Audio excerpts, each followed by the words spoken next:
Morning, sit down.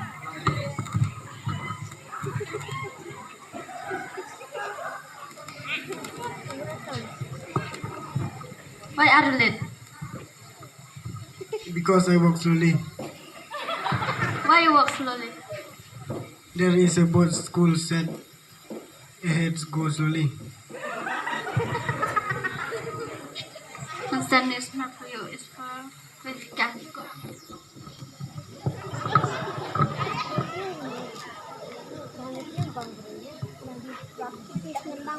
Now I will ask you some math problem. Bird has 36 candy.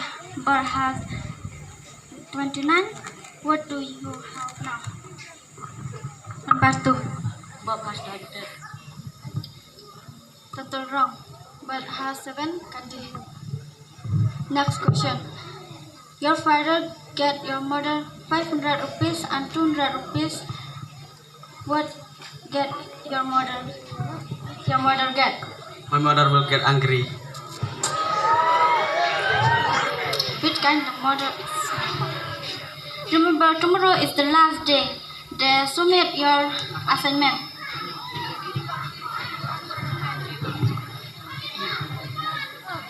Now I will write the timetable of